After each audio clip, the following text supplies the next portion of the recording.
Right friends, welcome back to News Analysis and Features. So this is the 48th week from 23rd to 29th November. For this week we are going to discuss one of the worst tragedies after World War II, that is Syria crisis. What do you understand by Syria crisis? Before going into the genesis of the problems in several countries, let us look at these geographical regions. First and the foremost is Arabian Peninsula. If someone says Arabian Peninsula, that is one side it is Red Sea, the other side it is Persian Gulf, the other side it is Arabian Sea. So in the picture, whatever the geographical territory shown is Arabian Peninsula. Then people also talk about Arab League. Arab League is the region of 22 countries, and recently Syria was expelled. So at present there are 21 countries in Arab League. Please look into this picture. Basically Arab League countries are the countries where Arabic is predominantly spoken. The countries where Arabic is predominantly spoken, these are Arab League countries. These are basically North African countries and majority of the countries in West Asia, or you can say Arabian Peninsula countries and some countries bordering those countries. In addition to those countries, North African countries. So this region is called Arab League. 22 countries are there, but now Syria is expelled from Arab League.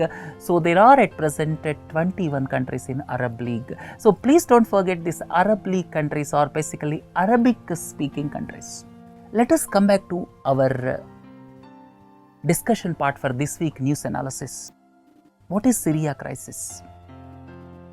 Basically, this problem started in several authoritarian countries. Most of these Arab League countries are ruled by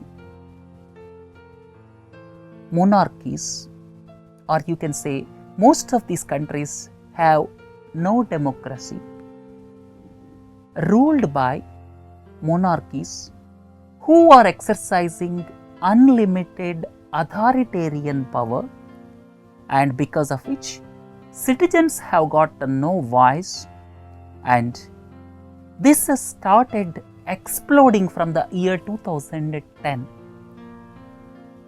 right?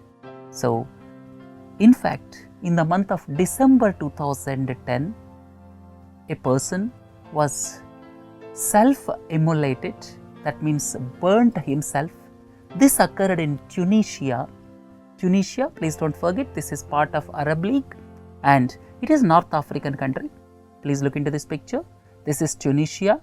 During the end of 2010, one person, a fruit seller, self-immolated himself against the authoritarian regime of that country, and that spread like wildfire, and this expanded to several other countries where authoritative regime, or you can say non-democratic functioning, is in vogue. Several Arab countries are under authoritarian regime, I have already told you.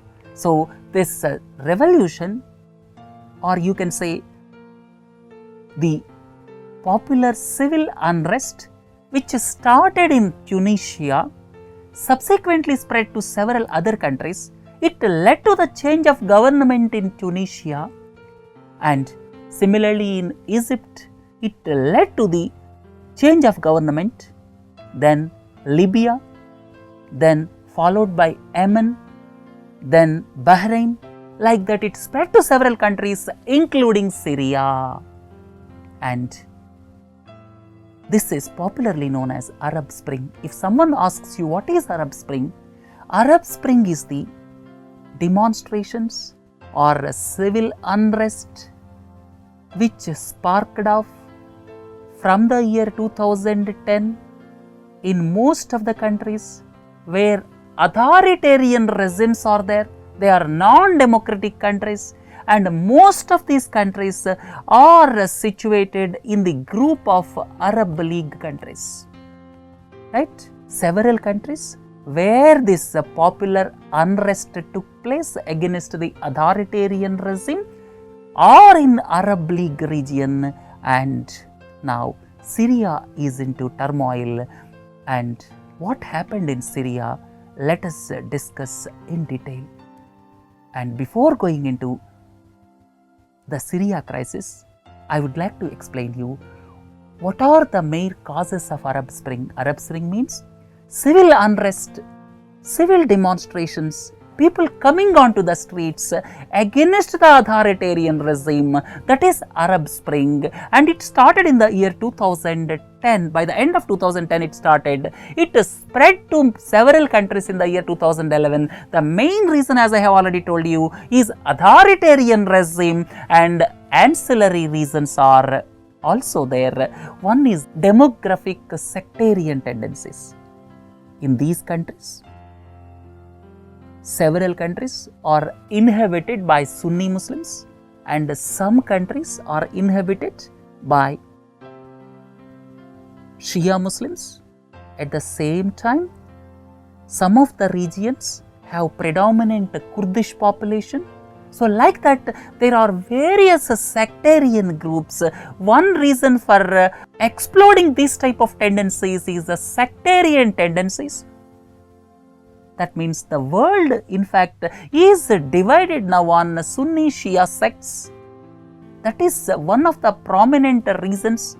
Second is the political corruption and human rights violation. In these authoritative regimes, no democratic voice, no free voice, no free press, and human rights are being violated.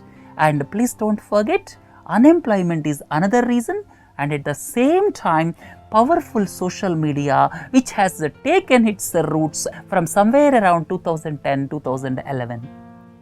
Because of social media, if any unrest is there in one part of the country, it spread across the world within no time. Right, friends? So these are the causes of Arab Spring. And let us now come back to Syria. What happened in Syria? In continuation of whatever is happening across the Arab world, this continued in Syria also. In Syria, in the month of March 2011, some teenagers were arrested when they painted some revolutionary slogans in a school in Deira. In a city, Deira, some revolutionary slogans were written by some teenagers in the year 2011.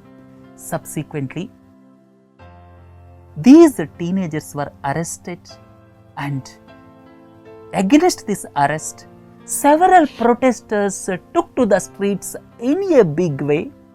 Lot of street demonstrations were held. Please look into this picture.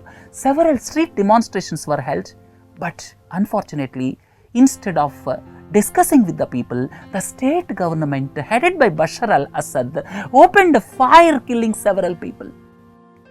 And subsequently, more street protests followed, and government used force to control them, and several civilians were killed.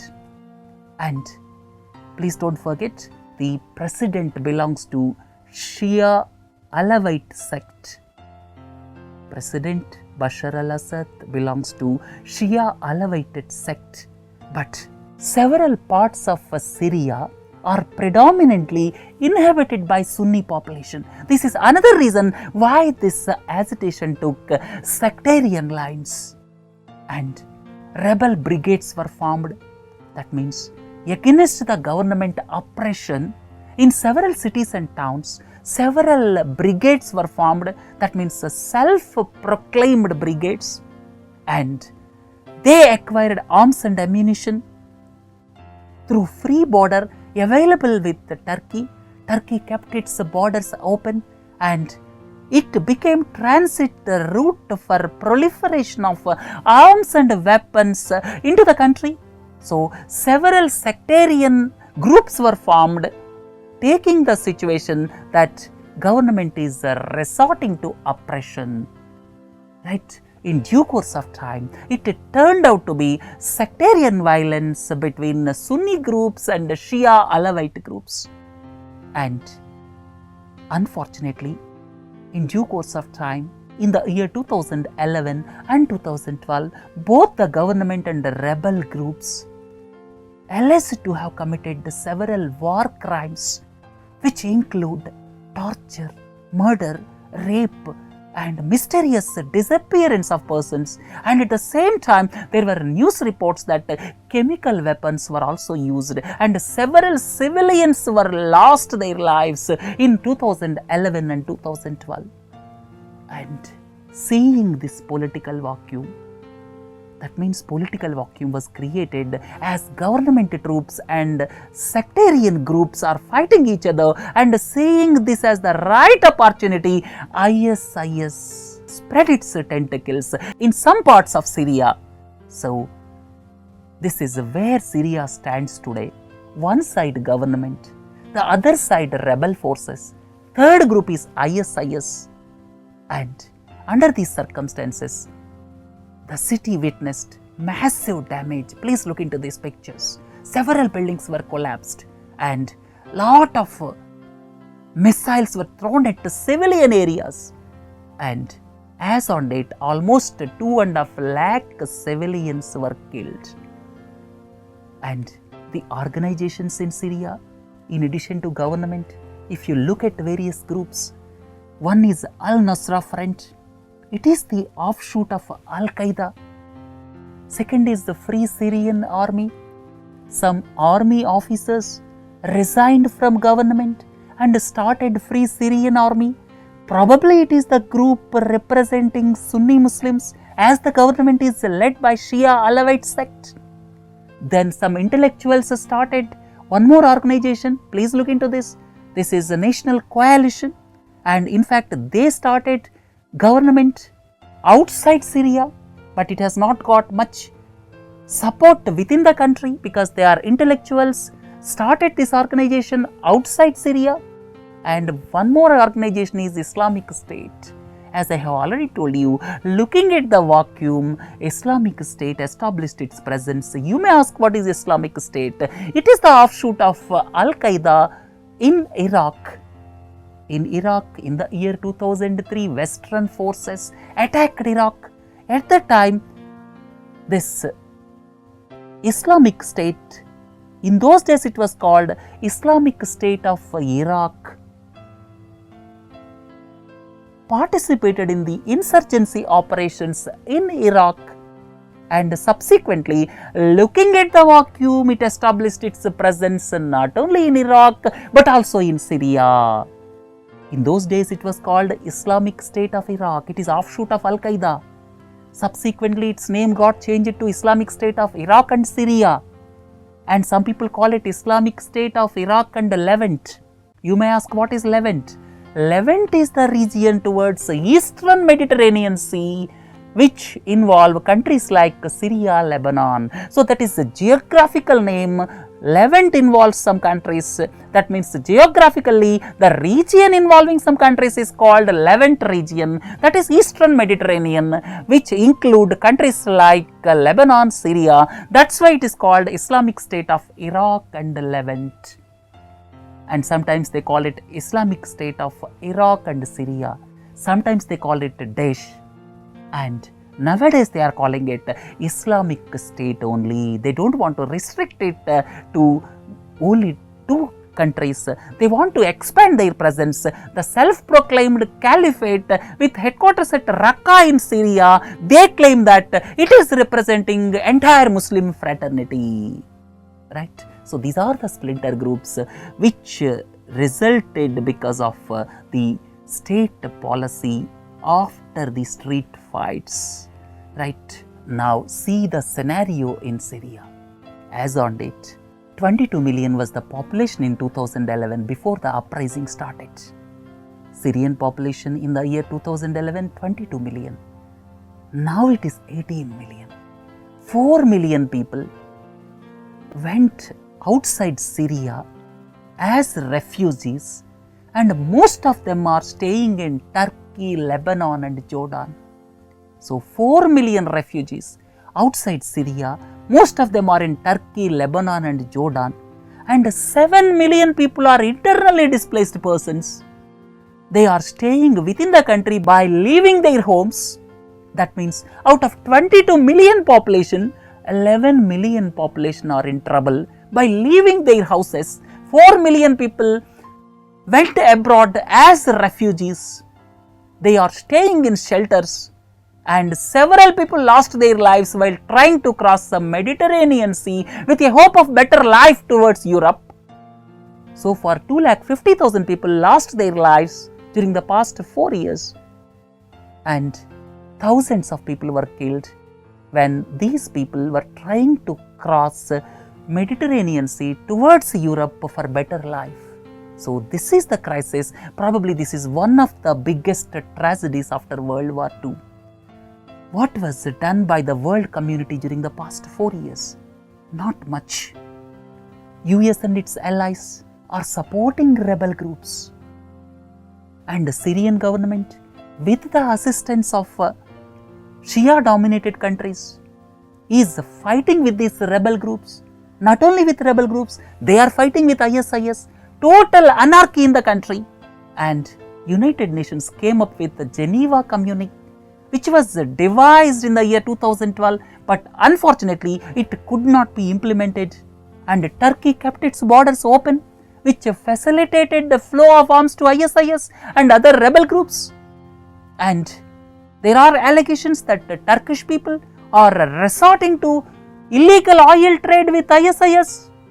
So under these circumstances, common man is suffering badly in Syria, right? So if you look at the Syria map, you see there are certain areas are occupied by ISIS, certain areas are Kurdish dominated, and certain areas are under rebel control. You look into the green portion, they are under rebel control, and government is controlling certain areas, and Lebanon's Shia militia is controlling border areas. So like that, there are several groups in Syria, and out of 22 million people, 11 million people left their homes. That shows the gravity of the situation, and the world is not taking cognizance of these unfortunate incidences. That is the irony of the situation. Neither United Nations nor the superpowers, the so-called superpowers, are not doing much to control this situation, and 11 million Syrians are suffering on this state. Right. Look at the state of affairs in Syria. We have discussed previously in the lecture part. I would like to be brief here. One is the group 1. Basically, this is the Syrian president Bashar al-Assad, who belongs to Shia Alawite sect. He is supported by his friends, basically Shia dominated countries like Iran and Hezbollah militia of Lebanon, and now it is supported by Russia, right? So this is one group. Basically, Russia and Iran are supporting the president. Look at the second one, the moderate opposition parties. They are supported by the United States of America and its NATO friends.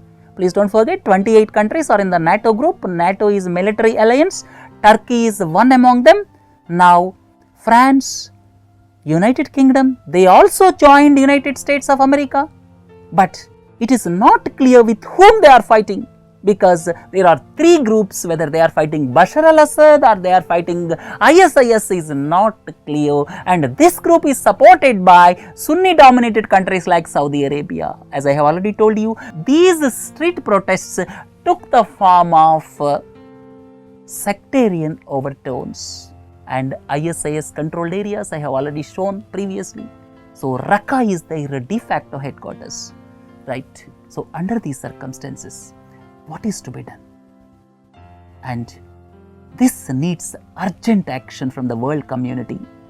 First and the foremost is work out the strategy to fight ISIS with the support of President Bashar al-Assad. Without the president's support, you cannot fight ISIS. That is the strong message which should go to United States of America. Second one is United States of America, which is supporting rebel groups. Russia, which is supporting the government, should come together and should work unitedly till ISIS is decimated. Third important point is, do not allow this conflict to go on sectarian lines. Whether you are Sunni or Shia, It doesn't matter, all are human beings. Please don't allow this hesitation to go towards sectarian lines. Already it is on the sectarian lines. Don't allow it to fall further. And after ensuring peace, after decimating ISIS, please plan for democratic transition subsequently. This is the need of the hour, and the world cannot wait further, and the world cannot see further suffering of Syrians, and this is the wish of any common man. With this, let us conclude today's news analysis. Let us pray for the well-being of Syrians anywhere across the world. And with this, let us conclude the news analysis for this week. Please do join for other modules. Have a nice day. Thank you.